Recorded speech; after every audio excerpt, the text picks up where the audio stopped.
being chased, thrown on the run, and it is caught. Touchdown, Keenan Allen. What a grab. That's what I'm talking about. Hey, that's what I'm talking about. That's the warrior spirit right there, boy. Huge sack by Joey Bosa. 90-yard touchdown.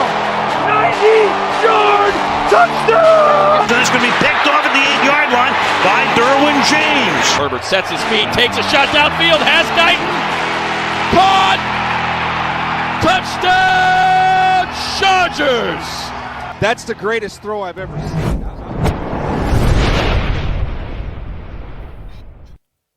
What up, Bolt fam? Season 2023 is right around the corner, and that can only mean that the TDU boys are back and pumped for another campaign. Andy here with Jack and Alistair as per. Welcome back to the Thunder Down Under Chargers podcast. Jackie boy, Al, it's good to see you on the air again, on the screens. What's a good word, Jack? Not too much, mate. Year started really well, so school's trucking along nicely. The weather's been a bit up and down in Adelaide, as it is in Melbourne. I'm sure it has been, but I'm over the loss. I'm over the loss now, and ready and raring to get into free agency and onward and upward into this season. So, happy to be back. Good to see you both. You too, mate. And Al, how you doing, man? I know you've been just bursting at the seams to get back into this, polluting our social media with here, there, and everywhere. No days off.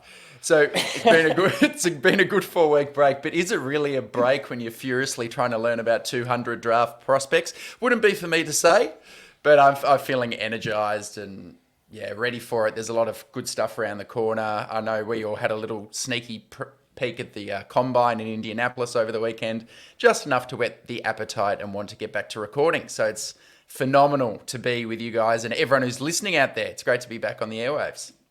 Yeah. Well, lots of good gear to get stuck into today. March 15th, less than 1 week from right now as we record, signals the official start to the new league year. Legal tampering period is the precursor for free agency and all the excitement that comes from that. The Chargers themselves have one heck of a cap situation and a bevy of internal free agents that we're going to look at today.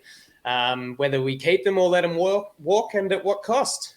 But before we jump into all that and maybe some externals as well, Coach Staley has done a bit of pre-spring cleaning. So let's take a quick look through the coaching changes ahead of the new season. As we mentioned last time on the show, former Cowboys OC Kellen Moore replaced Joe Lombardi, comically now back with Sean Payton as the Denver offensive caretaker. I don't think he's the coordinator. I'll just say caretaker. Doug Nussmeier has followed Moore from Dallas and joined the Chargers as Shane Day's replacement, QB coach. Doug himself started out as an NFL coach in around 2006, had stints on the college scene, Fresno State, Washington, Alabama under Nick Saban, Michigan and Florida before joining Jason Garrett's offense in 2018. Pretty impressive how him and Moore kept that offense sort of afloat during periods without Dak Prescott utilizing Cooper Rush and stuff. Bit more kind of cohesion there, even though it is still a change in scheme on the offense. Defensive coordinator Ronaldo Hill and the team mutually agreed to part ways. Chargers internally promoted Derek Ansley, former DB's coach. So that's cool. Hill heads back to work with Vic Fangio as the Dolphins DB coach and pass game coordinator. So a bit of a demotion on paper, but with Fangio, he might be promoted sooner than later and actually be able to run his offense.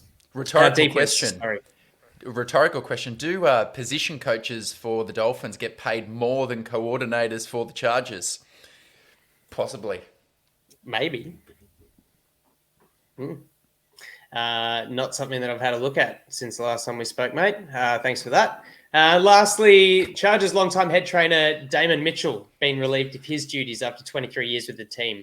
Been with the Chargers since 99. Lots of injuries, toodaloo.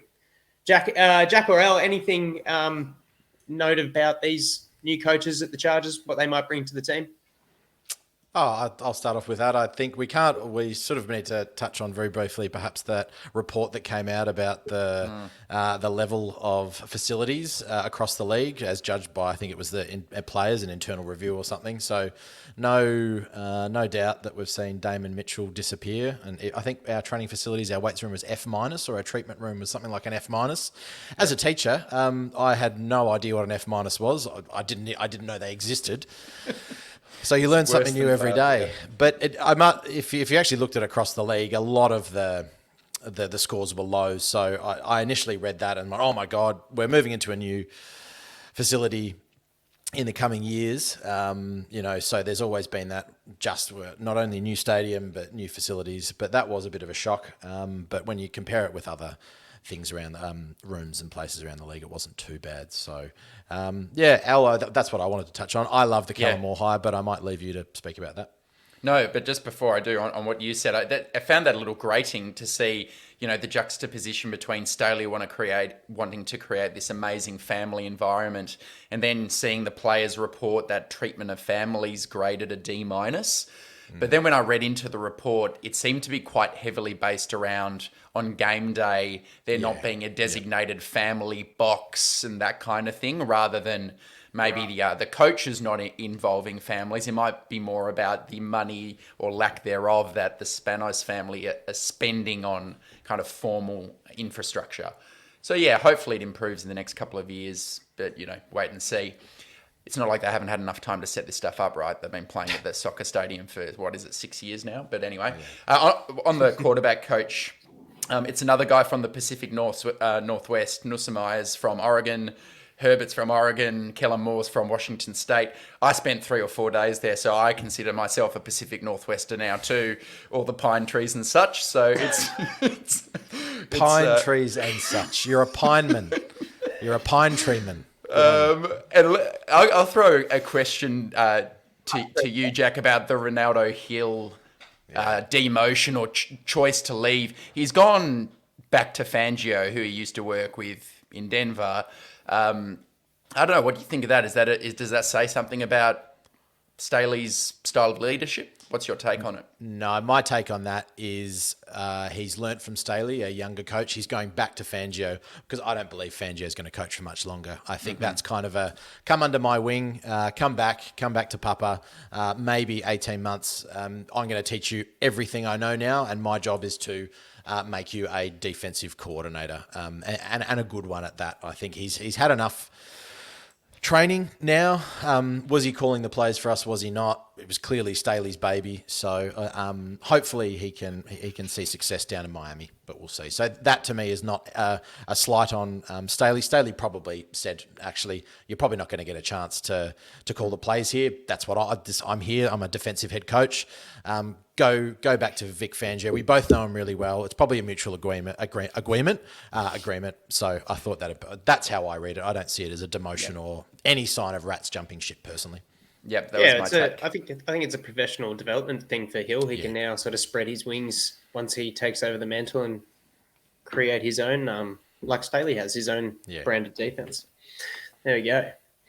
Sweet. All right. Well, let's talk a little bit of free agency. How we're going to roll with this sort of part of the show is that I'm going to pose a few questions to the guys, and then we're just going to have a bit of a discussion about what we're going to do regarding certain free agency and players in contract and out of contract, what we would do as GMs and what we think the team should or will do as the offseason pans out.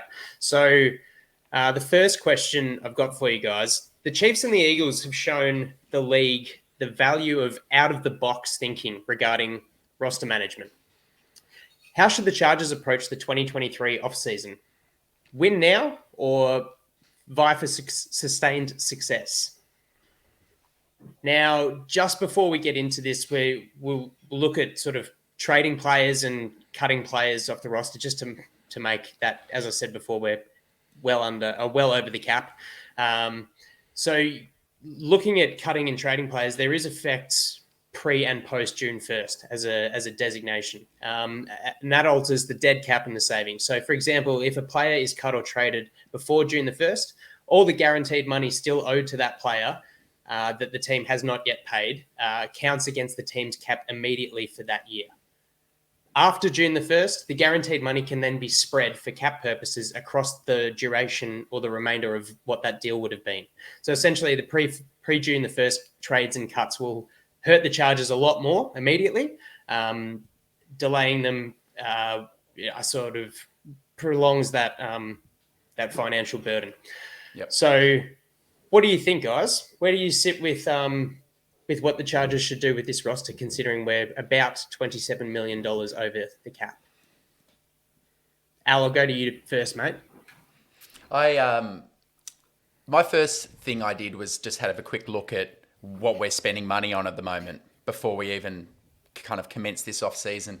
And what I saw straight away was this real imbalance with our spending and the way the team's performing. So just looking it up on Over the Cap, which is a wonderful resource, the Chargers are spending the most money in the entire league on their defense. So it's $133.9 million allocated to the defense in 2023. And I straight away look at that and think that's not right. The juice is so far not worth the squeeze. They're ranking, in the bottom 5 or 6 teams in the league on defense. Is there a better way we can shuffle those resources when we're in an offensive-minded kind of structured league at the moment? Are those numbers not skewed because Herbert's not on a big contract? So if you look at it just as a counterpoint there, but yeah. Yeah, I mean, definitely, I think we will spend more on offense as he gets paid. But out of all the teams in the league spending on defense, we're ranked number 1. We're spending more than any other organization is. So the other thing I noticed about our list is the way it's structured. It's very top heavy in terms of the cap hits this year. We've got, Bosa's 31 million, Mac about 27.5, Keenan over 20, Mike Williams about 20, JC Jackson 17, Lindsley 13. So it's quite a top-heavy, uneven distribution of the funds. So philosophically, the first question you answered, Andy, is like, do we put all of our eggs in the basket right now to go win? Do we look for more sustained success? If I'd seen maybe more last year that I thought, yeah, okay, let's double down on this strategy, put it all in, win this year, let's go, I'd be more inclined to just leave everything as it is for this year. But it's the fact that the guys we're paying the most are some of the people who are starting to have injury issues, off the field issues. I don't necessarily have a lot of confidence that we kind of run the table with the exact same team. We're necessarily going to have a different result. So personally, I would make some drastic moves right now. Not completely wholesale, but I'd make a couple, which we'll talk about. That's kind of I won't get into those actual specific moves, but that's my philosophical standpoint. Not right now, more sustained success. What about you, Jack? I disagree, actually. I had a good, long, hard think of it. I think we've still got a lot of draft picks. We haven't thrown the house at winning just yet because the top-heavy roster, the only person there that we haven't drafted is Khalil Mack. So when you look at that, it's not like we are spending a lot of money on these guys that we have thrown away draft picks for. I would love to see Joey Bosa and Khalil Mack play a full season together. I still think Keenan Allen can play. I still think Mike Williams can play. The only iffy one I look at is the JC Jackson money. Poor guy, not necessarily his fault. So I disagree. I think this is the last time that we can go win now and have our cake and eat it too. So I think we still have the ability to have sustained success, but next off season will be the off season that we see heads roll. I think there's some restructuring that should happen to the top end because Khalil Mack is definitely not worth close to 30 million. Joey Bosa, you could argue, is. I think it's time to give the naughty kid that's been in the corner a chance to redeem himself for our organisation. He has been a figurehead for a very long time, whether rightly or wrongly. So, I disagree. I think there is a chance for us to win now and be creative in the free agency market and rely on Tom Telesco, who knows how to structure and get the best deals. And that's one of his strong skills. So why move away from that to go and to get rid of some of these guys? So, so there's a bit of a disagreement there. Interesting. Where do you land on it, Andy P? Hostess with the mostest? I think that I sort of sit a little bit in between the two of you. I don't think I buy into the we're spending too much money on certain players that are now getting injured. I think that I just want a new breath of life on next season with it all together. To a degree, I think there's a couple of little bits of fat that need cutting off. Matt Filer, for example, saved $6.5 million getting rid of him. That'll go some way to relieving some of that cap pressure. But I sort of look, and that'll sort of roll in nicely with my next question. If we're, Al, before I even do that, what do you see as some of the, beyond your just philosophy, what do you see as some of the possible solutions? Well, let me deal with the big elephant in the room and the one I've been talking to you about quite a lot. Already seeing some vehement shaking of the head. If I was the GM of the Chargers, I would explore trading Joey Bosa before the 16th of March. The reason, the Chargers need to find a way to clear $20 million between now and then, and we can do it by cutting a Filer and Hopkins and a few people like that, and doing some of these restructures we can get into. But restructures don't net you anything in return. Restructures kind of, as you said at the start, delay the financial pain. You kick the can down the road. Yeah, and I think we're going to be doing a bit of that already with your Max and Keenans and JC Jacksons and so on and so forth. Bosa is the one guy who's making the money he is that I think still has extraordinary trade value, right? Because he's still 27 years of age. When he's healthy, he's elite. There's recent precedent for a team like the Broncos trading Bradley Chubb and getting in return a first-round pick and a fourth. Even the Broncos, when they gave Von Miller to the Rams for 1 year, and he was 33 years old, they got a second and a third. So I look at someone like Joey Bosa. He's started to be a little bit injured, but I still think he'd be attractive because even though he's on contract for 3 more years, his cap hits start to diminish from here to the end of the deal. And if you're talking about a team like the Texans with D'Amico Ryans, who coached his brother, or the Bears, Eberflus is looking for some big kind of elite defensive player. The Falcons, the Seahawks, Pete Carroll always talking about wanting to improve the defense. I feel like there's some teams who might part with a first and a third for someone like Bosa. It would immediately clear $17 million immediately. So it almost single-handedly gets us back in line. And there's the off-field stuff. There's the stuff we saw at the end of last year that was concerning. And the health. So I feel like I'd at least be exploring options behind the scenes. Yeah, it saves you $17 million, but I think that guarantees that we get run for 100-plus yards per game. When Joey Bosa plays on the edge, our run defense is far, far better. I can't trust Austin Johnson coming off injury. Otito Ogbonnia is still injured. Sebastian Joseph Day showed that he wasn't the run stuffer that he should be. For me, as I said, I'll go back to it. I just want to see Joey Bosa and Khalil Mack play one season together. Then I'll make the decision. So I disagree. Yep. I think Joey Bosa, perhaps you have leverage in a conversation about, listen, this is the way you acted, you've been injured. Would you like to restructure a deal, which means we can fit some new players in or we can get ourselves under the cap? If he's not open to doing that, then perhaps we have a conversation about, well, Joey, maybe it's time to go. So I think there's a little bit of water to go under this bridge just yet. The person that, Khalil Mack now has hardly any trade value, and you're looking at 27.5 million. That's dangerous. I disagree with Joey Bosa being the only player with trade value. I still think Keenan Allen would attract probably a second. Yeah, I think, and more maybe. And more, and I think Mike Williams would probably attract maybe a late second to a third. But then you go down JC Jackson, Corey Linsley, Austin Johnson, Davis, Derwin, those players, other than Derwin maybe, are not attracting much. So I still think there are moves to be made. I know that you have a vendetta against Bosa, but for me, as a Chargers fan, this is my fan speaking, I want to see Mack and Bosa play. I want to see them play a full season. So an interesting comment, one of our listeners, Tau837, who's a big Bolts from the Blue poster and contributor. And if you don't spend time on Bolts from the Blue, the website, there's a lot of great content on that site for the listeners out there. His view is to trade Bosa would be kind of completely contradictory to everything that Staley has said and tried to build as a players first coach. And it would essentially be kind of a 180-degree turn. Do you kind of share a similar view that Staley can't afford to trade Boza because it would undermine his program?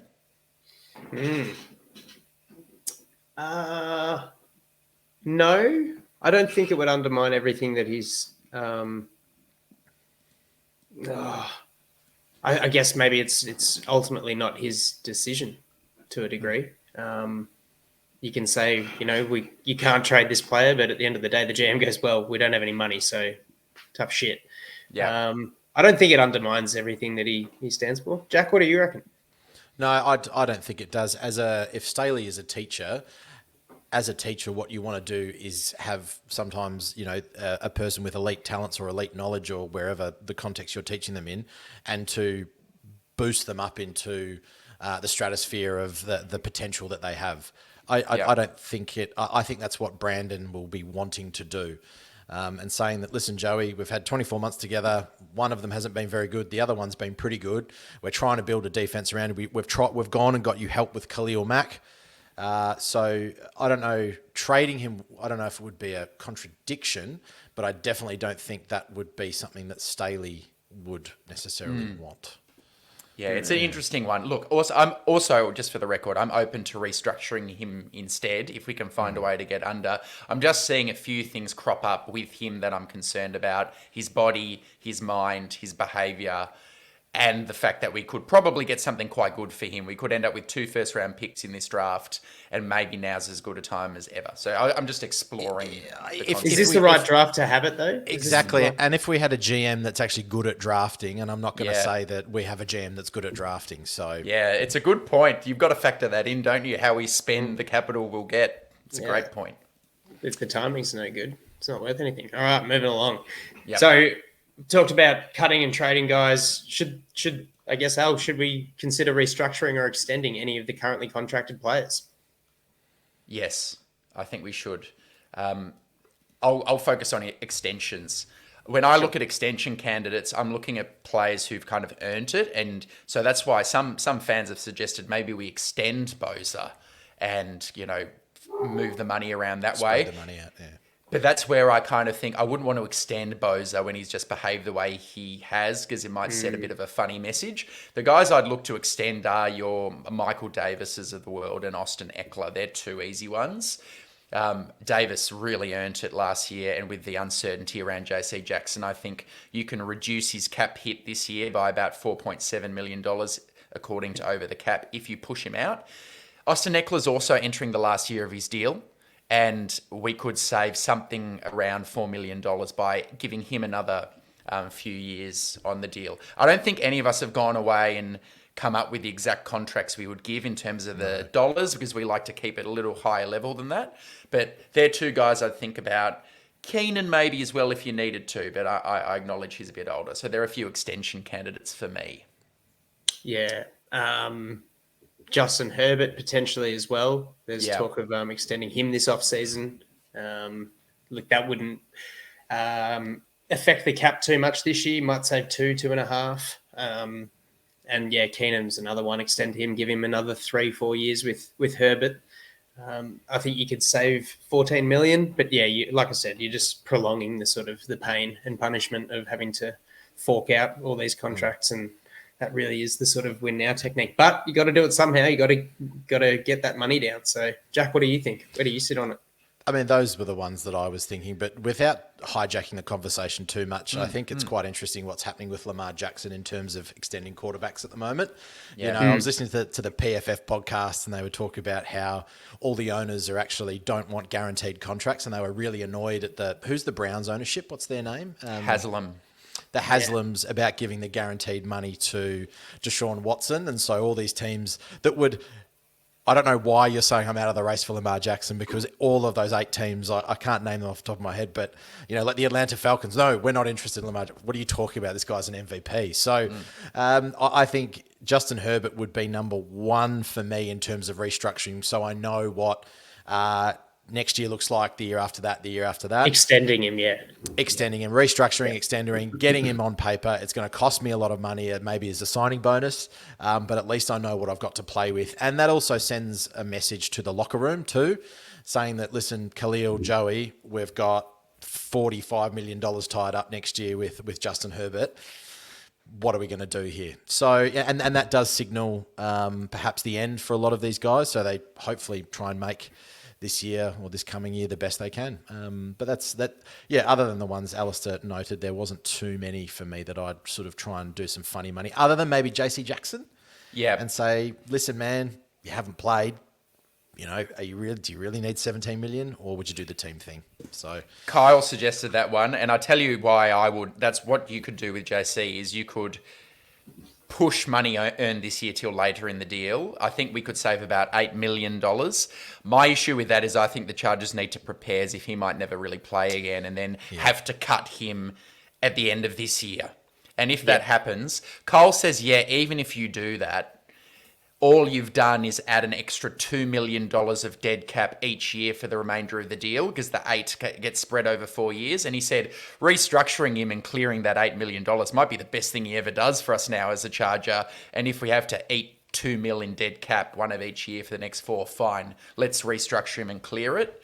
And Lindsley's another guy people have spoken about. You can save $6 million by tweaking him because he's signed through the end of 2025. I'm a little bit concerned again with him and his knee tendonitis and that kind of thing, and how he's now starting to be much better as a pass blocker than a run blocker. That he's another guy that I don't know, that I feel like restructuring could come back and hurt you eventually. But there's some is JC Jackson the character to go, I'll do a team friendly thing, and it goes back to what we said at the very start, those character issues. And that's an interesting one. So. Yeah, it's a good one. I think players generally don't mind a restructure because what it's doing most of the time is giving them their money sooner up front. Yeah. But it depends how you do it. And who knows with him. That's loomed as maybe the worst free agency signing of last year. So let's hope that turns around. Yeah. Don't even think he was barely a guy we even covered on our potential free agent targets early days. And then we got him and we're like, Jesus, we look like idiots. We're so excited. We can't have nice things, guys. We can't have all nice things. Yeah, there's got to be that's it. a rotten apple there somewhere. Well, there you go. All right. So we've either just cleared the cap space or we've made a little bit of money by restructuring a bunch of deals, let's say. How, guys, would you prioritize the Chargers' internal free agents for re-signing? And how do you think the team will go about this? Who do you think the team is going to target as their priorities to keep in the locker room? I'll let you start us off this time, Jackie. Okay. I had a couple of criteria for this one. So I looked at impact and production, age and potential, positional need, and cap space. And I've given a red light, yellow light, green light. And when I looked at that list, I only had 2 green lights. And those 2 green lights were our punter. I think he revolutionised our special teams, get him there, J.K. Scott. And the only other one that I've got is to re-sign as a must re-sign is obviously our boy Drew. Okay. Kyle will be happy about that. And the rest, yellows I've given Callahan, Van Noy, Fox and Pipkins, and the rest are red for me. So I was very, very cutthroat in that sense. Yeah, right. Okay, so I can straight away see that means Carter is a red. You think you can kind of replace his production some other way? Carter is a red. Adderley's a red. Daniel clearly a red. Yep. Clapp, Davison, Covington, Rogers, Reader, Stick. Yeah, all red. Okay, interesting. Yeah, that's fair. I can tell you the philosophy behind it because I go, well, Andre Carter was a free agent. Morgan Fox was a free agent. Van Noy was a free agent. Callahan was a free agent. Let's go and find more of these guys. They've played well for us. They've outgrown their contract, or they're going to be wanted to pay more because they've played well. The only reason why Morgan Fox, Van Noy played well is because of injuries. So we get those players back. Let's find other players to replace them. And you get the compensatory formula working in your favour, right? That's the reason why you get these post-draft free agents. You sign them, Correct. They play well, another team signs them. And if you let more walk than you sign, you will get a compensatory pick for each one of those with a maximum of 4 picks. So overall, I think it's a good philosophy, and Kyle's explained that to us many times. I agreed with you with Tranquil being my number 1 priority. I know some people disagree. You're nodding in agreement, Andy. I agree. Yeah, he's my number 1 too. I think the myth to bust is the idea that, the Staley system doesn't value the linebacker and they won't sign linebackers. I think generally speaking, that's true. But I think last year they were much more prepared to let Kaiser White walk because of what was already in-house and the fact that they had Tranquil and Murray there who could fill that role. Whereas this year, not only did Tranquil do some stuff that Kaiser White never did, like the rushing the passer, the tackles for loss, shows the ability to actually snag some interceptions. But he's just got that kind of veteran, he's got that leadership, and if he leaves, the linebacker room is looking awfully bare. You're going to have Kenneth Murray, who's starting to come into his own, but I don't think he's ready to lead that room. And guys like Ogbong Bamiga and Neiman and whoever you draft, that's looking not good at all. I don't think they can afford to lose him. At the most, yeah. Not good.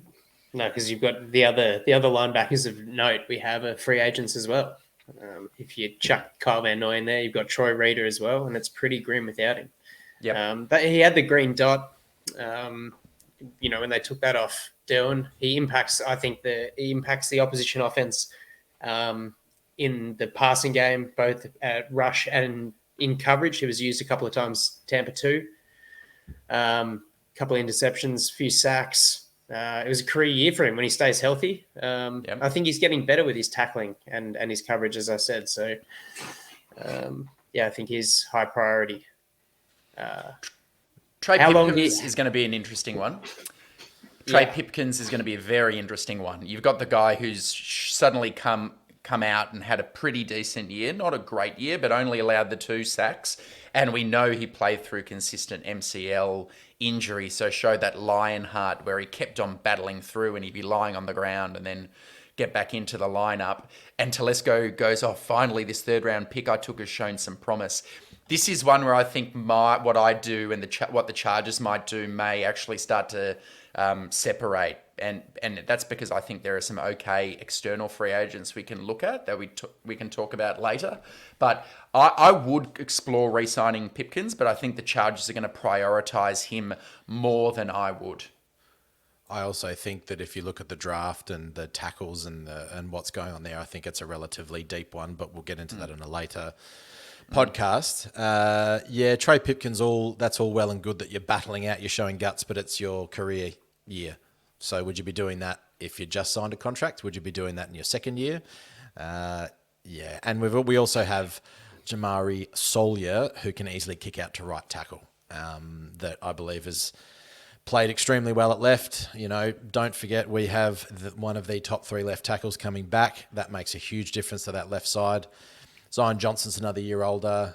Do we just go with these guys who have been developing and get another, as you said, free agent, or look to the draft and see what we can do at left guard and maybe draft a backup centre? But again, chat for another time. I wouldn't break the bank for him, that's for sure, because of that optionality where either Solier kicks out to tackle. A lot of people think Solier will be great as a guard. I don't know about his ability to pull and stuff like that in the running game. I think he'd be a great pass protector as a guard, but maybe he's better stuck out on the end. So another guy I'd actually prioritise just under Tranquil is Morgan Fox. I know, Jack, you said maybe not, but I'm just too unsure of what the team's pass rush and interior pass rush kind of looks like without a guy who can come in and kind of give some respite to Bosa and Mack, or if one of them is injured. I feel like if we lose Van Noy and Fox, we're in trouble. I feel like Rumpf isn't ready quite yet to become the 3rd guy. Maybe he never will. Fox is a guy, and this is where also those relationships with Staley maybe come into it, where you hope either Van Noy or Fox or Callahan, one of them, even though they had career years, like Fox had 7 sacks, Van Noy played really well at the end, maybe one of them actually wants to stay in LA and will take a somewhat hometown discount to do so. I think of my 3, it's Tranquil, Pipkins, and Morgan Fox. For me personally, I don't know. I think it's just the production that he gets in Staley's defense. It's awesome. He had a bit of a down year in Carolina, got released from his 2-year deal there after he played with the Rams. And I think if you offered him something similar to 2 years, $8 million, something like that, you might be able to get it done and keep him. Yeah. I think Van Noy might be a little bit more expensive and harder to hang on to. We're not going to talk about old Nazir Adderley. We're saying Tata. Uh, We're all saying Tata to him. Yeah, I think his market value is crazy high. And there's always a team that'll pay a high number. For a former second-round pick, and he's shown some athleticism. And it's the fact that Gilman came in and actually was serviceable, and you've got JT benched. Woods there. That's why we Nas drafted got benched, man. Like Gilman started games over him. So I don't think the Chargers are going to chase him or prioritize it at all. What's our view on Callahan? Look, it's really hard to say. It's not a super strong cornerback free agent market. And he had a great year, but he's old, getting older. I just think he might get offered more than we can afford elsewhere. But I see value. If you can't get him, then I think there's a pretty dear need to sign a veteran defensive back, just to add a little bit of leadership that you'll lose from Callahan on that defense. What do you think, Jack? I was going to say it all depends on the health of JC Jackson's knee, I think, because if he comes back, Michael Davis, I'd much rather extend or do some business with Michael Davis than Callahan. Kick ASJ inside, where I think he's probably better off anyway, banging and clanging across the middle, because even though, he had those 3 picks and we look at that, he loves to grab on the outside. He's undersized on the outside. I think he would be an absolute dog in the slot. So, that all depends. And then, you got your top 3 cornerbacks there. It's a pretty good cornerback room. And then Jasir Taylor's the 4th, which is... And Jasir Taylor. Okay. And then find some leadership. Again, if Tranquil stays, there's your leadership on close to the line of scrimmage at least. So, interesting one. It's so many dominoes that got to fall. It's when you start looking at it, it's just an amalgam of things that need to happen and what's going on and go. It's actually fun. Free agents. But it's dollar signs and roster holes, isn't it? Oh, and injuries and it's just nuts. Yeah. Al, what do you think? DeAndre Carter doubled his career production in one season last year. What do you think the Chargers are going to do with him? Do you think his production's replaceable conveniently, or do you think they try and make it work by offering something similar to what he got paid last year? I think they might wait for the second wave of free agency and see if he gets offers elsewhere, and then if they can bring him back for a reasonable deal, something similar to what they signed him for, they'd think about it. Because what I think they'll look at is the fact that he had the 7th best yards per attempt on punt return duties in the NFL last year at 11.7 each time. And that's an area where the Chargers have been very poor. And he came in and suddenly our special teams unit performed for the first time in forever. So I think they might be a little reluctant. And also they speak quite often about how awesome his attitude is, right? And, the minute he rocked up, they knew he was the dude, and he stepped in and played wide receiver 4, and he made catches down the field. He seems like a pretty likable type. Yep. So, yes, I could see them bringing him back, but I get why Jack is saying, don't worry about it. The idea is you signed him, he played well, someone else signs him, pays for him, you get a compensatory pick, trust your coaches and your development staff. Yep, cool. And all of this value that we're talking about is skewed because of injuries. Like we've got to remember that, and so that's what I kept in the front of my mind when I was looking at this. I go, Andre Carter, awesome, great. But the reason why his production was so good in that wide receiver 4 was because we had no wide receiver 1 or 2. The reason why Morgan Fox and Kyle Van Noy, their values are now inflated, I do think it's artificial inflation purely because of the situation that we find ourselves in. Now, is the organisation and coaches strong enough and relationships strong enough for them to go, hey, listen, guys, you're clearly, awesome, but would you have had the same production if we were healthy? No. Morgan Fox goes, well, fuck you. I'll probably go and make more money. Does DeAndre Carter, I chase money. What do you do? From an Australian perspective, stay with a team. Yeah, great. But it's a very different kind of philosophy in America. So, interesting. Yeah, I guess you don't know necessarily what goes on behind closed doors. Maybe Fox and Staley have a special relationship. KVN and Staley clearly do. Foxy. Foxy. So if you think that sort of replacing output is easy, I'll run through the remainder of the list. So the two QBs, Chase Daniel and Easton Stick. What do you think goes on with those two guys? Both out the door. Yep. Yeah, potentially. I hope Definitely so. Chase Daniel. He can kick it with his Lombardi. And Easton Stick, never know. I wouldn't bring him back myself. I don't think he's trained enough. Give me Stetson Bennett, please. Let's draft him in the 5th or 6th round, please. Nice one. I love a bit of Stetson Bennett. Sign a QB. Defensive tackles, Tyler Davison, Christian Covington. Any impetus there? No. Tight end, Richard Rogers, even though the room's a disaster. See you later. Troy Reader. Could we get him on a 1-year minimum? Any value in the backup, special teams? Yeah, he played the third most snaps, so I'd think about it. Because he's won a Super Bowl. He's a leader. He was happy to accept that role. It was actually the least amount of snaps he's played on defense in his career by a mile. He played 62 snaps on defense. His next lowest was about 300. Yeah, and the fact that, so he was just like, yep, I'll be a special teams dude, coach. So that's cool. Another random guy I'd think about bringing back is Will Clapp. Only because who's the backup center? I feel like either you're me. Yeah, right. Get him in. 300 pounds. It's got to be something better. Well, look, when he played last year, his pass blocking was fine. He allowed no sacks for the whole year. The rest and the guard play we've discussed. But I'm thinking if you let him walk, we must probably spend a relatively high pick on a center this year. Or sign another bargain basement free agent type. Yeah. One of those things has to happen. I don't mind bringing him back if he's dirt cheap.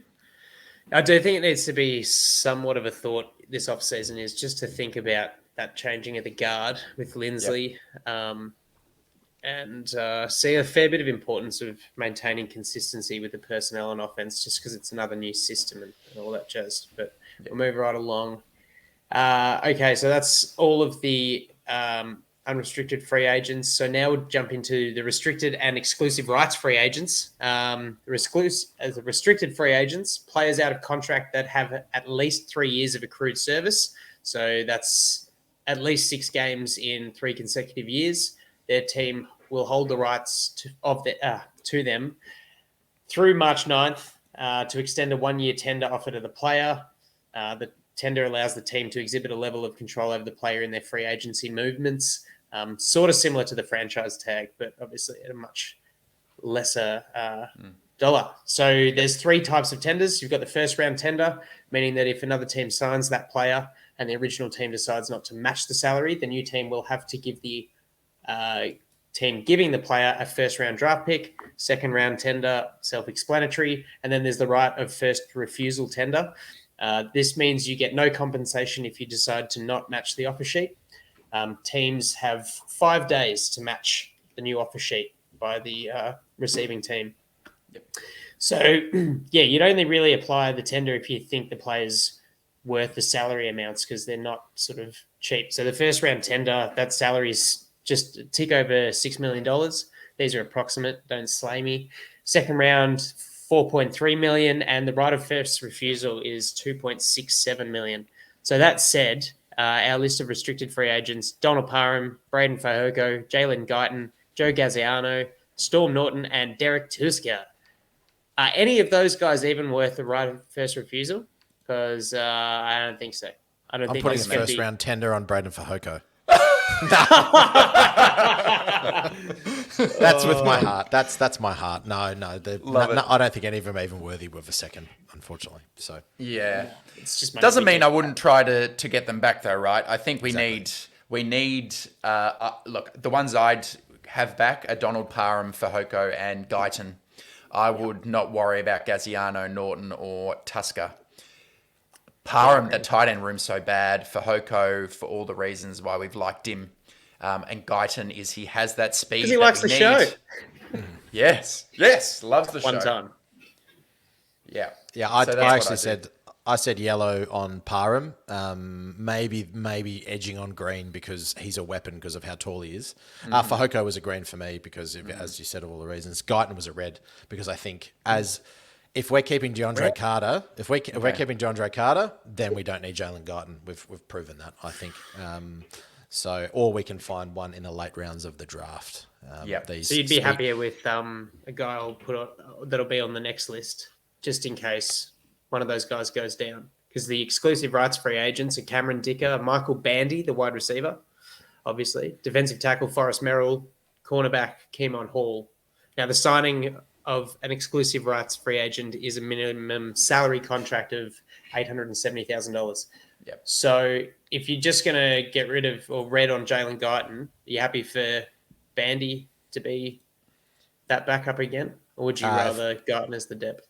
I think if we get rid of Guyton, I'm not sure if Bandy's actually making the roster, but I reckon we go 2 wide receivers in the draft and we try and find that speed in the 3rd round. Yeah. I wouldn't give one to Bandy. I mean, he had a long go at it this year, and I thought, I think the only ERFA I would bring back is Cameron Dicker because of the great job he did. Yeah. And the corresponding move is to cut Hopkins. You save $1.6 million on Hopkins. You have to pay Dicker $880 odd. So there's a minimal saving there of $600-something thousand. But if you hang on, see, that's what I was talking about before about the pre and post June. It's fickle, but if you hang on to Hopkins until after June 1st, you'll actually save about another $1.5 million that you would if you cut him pre-June 1st. So might just hang You're on. testing me now, mate. We might need to get old Kyle on the blower just to confirm the cap rules. Yeah, there'd be less dead money if you cut him later. Yep. All right, cool. So we've kind of gone through what we do now. I think I'll touch just briefly on that last bit. I think Keemon Hall might hang around just for that special teams depth. They've liked him a bit. Yep. Which, if any, given our little coin purse of remaining salary cap, external free agents, should the Chargers consider bringing in this offseason? Al, I'll go to you first. I found quite a lot of them that I like, but I broke them down into super expensive ones where if you somehow found a way to make the space and are perhaps a little unrealistic, so I'll leave them alone. But a few that maybe are cheap and could serve a role, just a couple throwing them out there. If you don't keep Pipkins, there are some right tackle free agents. Kelvin Beachum from Arizona, Jermaine Illuminor from Vegas, Cameron Fleming from Denver. All of them per PFF outperformed Pipkins this year. So if you're worried he's going to make more money than them, go the older guys who can just come in for a year like Morgan Moses did when he left the Jets. And I won't list everyone, but a couple of Staley guys, a couple of guys who've played in that scheme. The big one is John Johnson was just released by the Browns. He was cut because he was a disappointment in Cleveland, but he still played 1,050 snaps last season with a 62.8 PFF grade. 689 of those snaps were at free safety. And if Adderley leaves, we'll have a hole at that position. PFF is projecting a 1-year contract for $5.5 million. Staley talks about how when he was the DC in LA, he wore the green dot and he really enjoyed John Johnson. So I wouldn't be surprised if we kick the tires on him. And then more money, but a similar vibe is Taylor Rapp from the Rams, who had the best year of his career. He hits free agency as PFF's 13th ranked safety in the league out of 88. So there are a couple of Staley guys. Cool. Jack? I scrolled down the very, very bottom of all the free agent lists. It's like shopping at Not Quite Right, isn't it? Yeah. Well, I am of the ilk as my philosophy is to keep everyone as much as we can. So I don't think we've got a lot of money to play around. But there were a couple that I found. I can't remember the author's name. The Ringer are doing a top 100, and they update it every day. So my boy Leighton Vander Esch, I thought, who was the second coming of Luke Kuechly. He was a free agent last offseason, returned to Dallas on a 1-year, $2 million deal. I thought, even though Kellen Moore's offensively minded, I thought there might be a little bit of a link up there. So I love what Leighton Vander Esch, when he's great, he's amazing. He's just a little bit injured. Let's stay at the linebacker position and let's go to someone that I believe the lightning round, I think Jamie brought it up. The San Francisco 49ers linebacker, Azeez El-Shaair.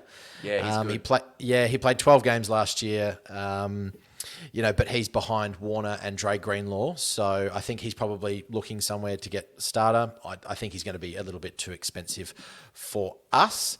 And funnily enough, the other one that I found was Kaiser White, because I do wonder if it's the homecoming, because he only signed a 1 year, $3 million with the Eagles.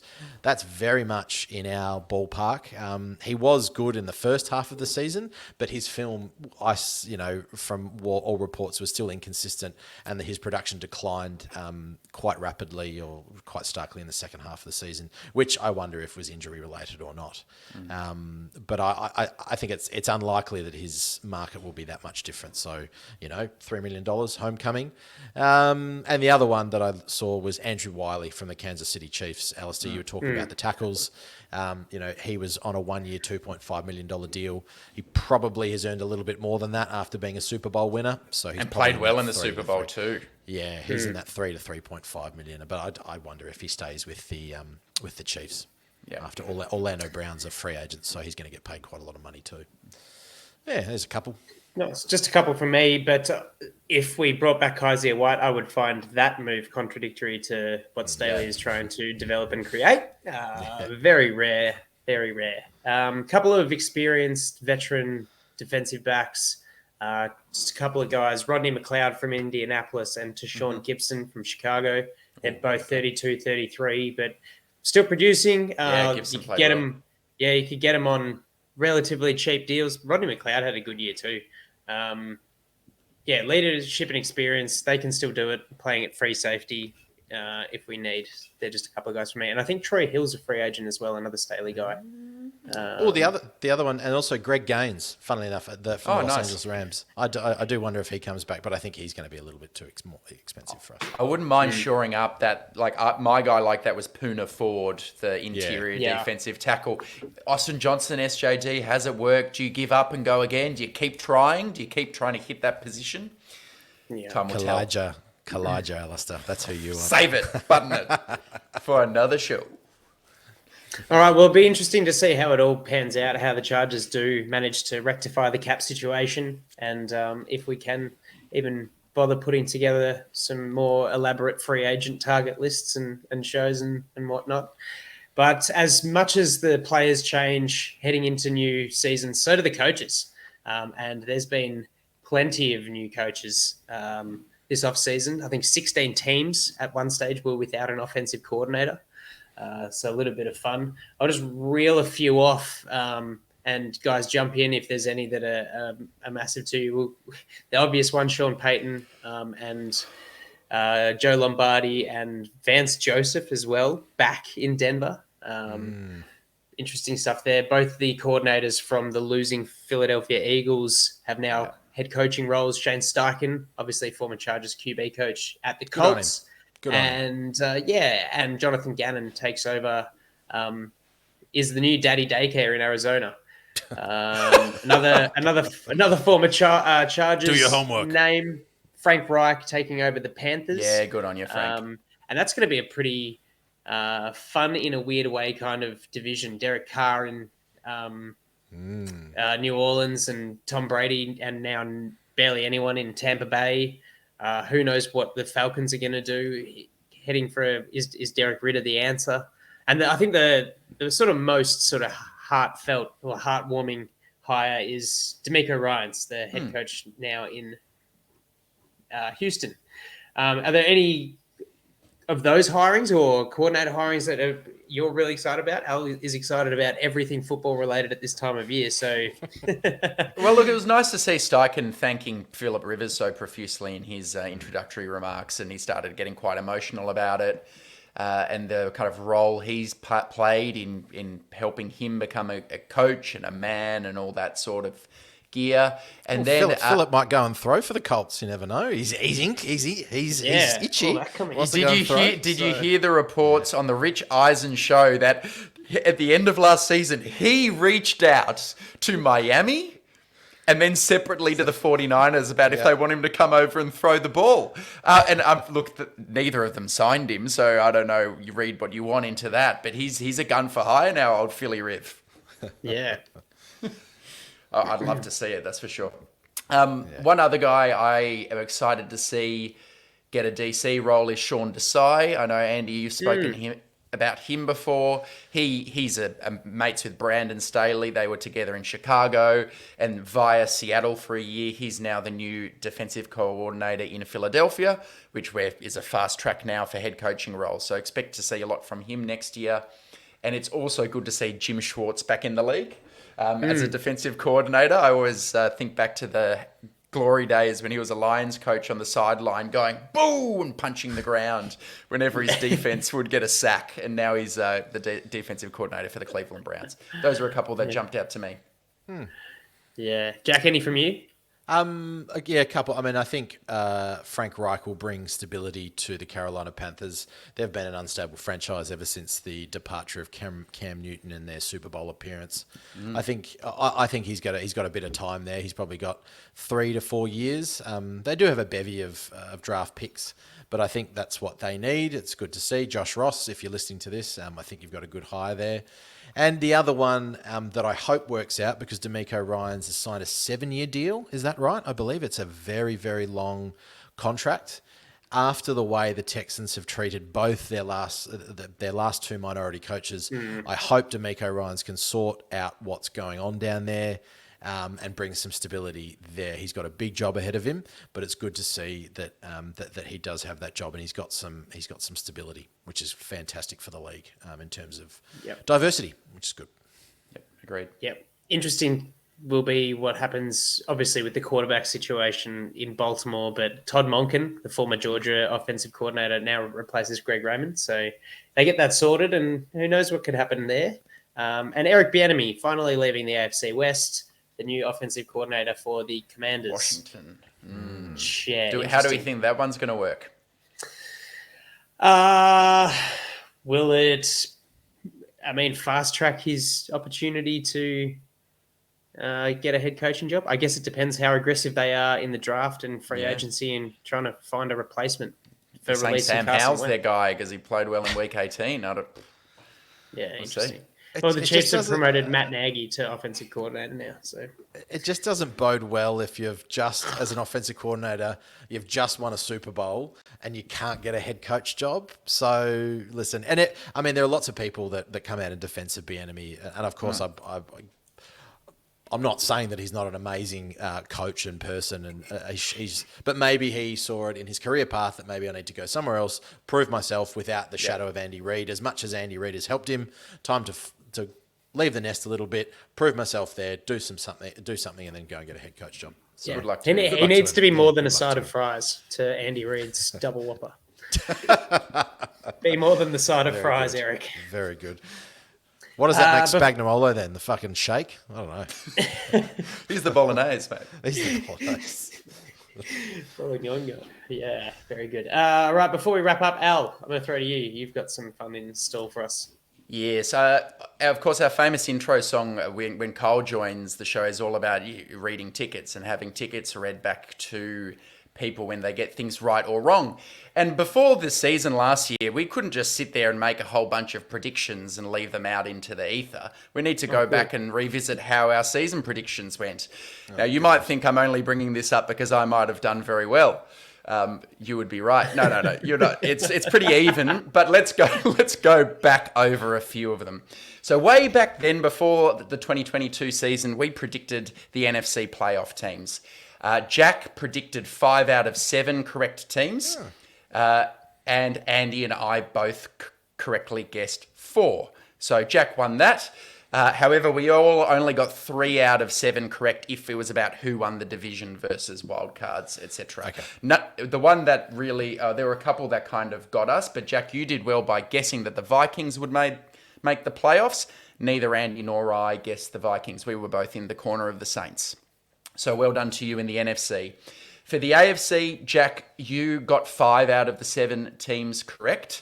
Whereas Andy and I both got 6 of the 7 teams correct. Where we got over you is we both had the Dolphins sneaking into the playoffs. Whereas you didn't have the Dolphins. You had the Matt Ryan-led Colts. Didn't go so well. None of us got the Jaguar. None of us got the Jags. Andy and I both thought the Titans. All three of us only got 2 out of 7 exactly correct in terms of the ordering, because all of us said the Chargers would win the AFC West. Of course. The NFC title game was Eagles versus the Niners. Jack, you thought it would be a Packers versus Bucks affair. I also thought Packers versus Bucks, and Andy, you thought Bucks versus Rams. So we were all way off on that one. In terms of the AFC Championship, of course, it was the Chiefs and the Bengals. Jack, you thought it would be the Bills and the Chargers. I thought it would be the Bills and the Ravens. Andy, you thought it would be the Bills and the Chargers. For Super Bowl predictions, Jack said the Chargers would beat the Bucks with a very firm tongue in his cheek. Andy, you had the Bills beating the Bucks, and I had the Packers beating the Bills. I also said the Packers defense could be number 1 in the NFL this year. So how wrong we were. Moving on to some individual awards to finish things off. The NFL MVP, Patrick Mahomes. Jack and Andy, you both guessed Justin Herbert. I guessed Josh Allen, who finished 3rd. For the offensive player of the year, who was Justin Jefferson. Jack guessed it would be Christian McCaffrey. He said Baker has something to prove, and the two of them will be an absolute force. Still, you were right that Christian McCaffrey had a very good year. I guess Jonathan Taylor, saying he'd get close to hitting 2,000 yards. Injury cursed him, and Andy, you had Justin Herbert winning the offensive. For the defensive, this is where finally I got one right. I said Nick Bosa, and I'm going to predict 17 or 18 sacks. He had 18.5 and won the award. Jack, you predicted TJ Watt, and Prof predicted Micah Parsons, who finished 2nd in the award. So well done. Last, had a good year. It was good. Last 3 quick ones. Comeback player of the year. The only one who had a dip of that was Jack, who guessed Baker Mayfield, but that was Geno Smith. For the offensive rookie of the year, Jack, we all picked good players here, but none of them won it. Jack, you predicted Dameon Pierce, who did well. Yep. I predicted Chris Olave, who did well. Andy, you predicted Breece Hall, who, had he stayed healthy, who would have known? But the order was Garrett Wilson won that award, Kenneth Walker came 2nd, and Brock Purdy came 3rd. And then the final one, the defensive rookie of the year.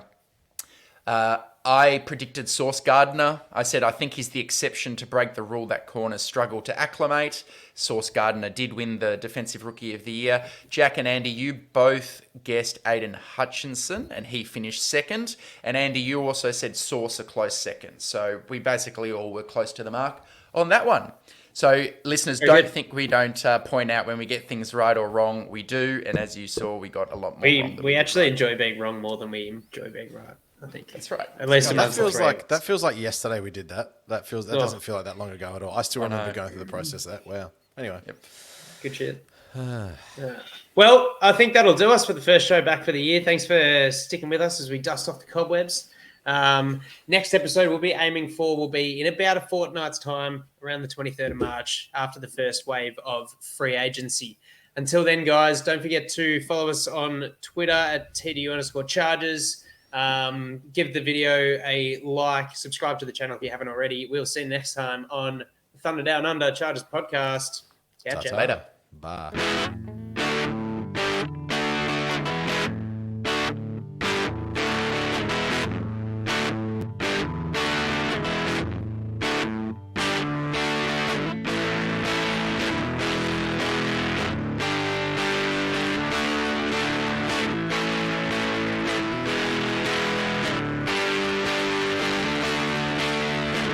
Back pedals looking, firing. He's got Floyd turning. Got it. 6 and 10, 5, high step, touchdown!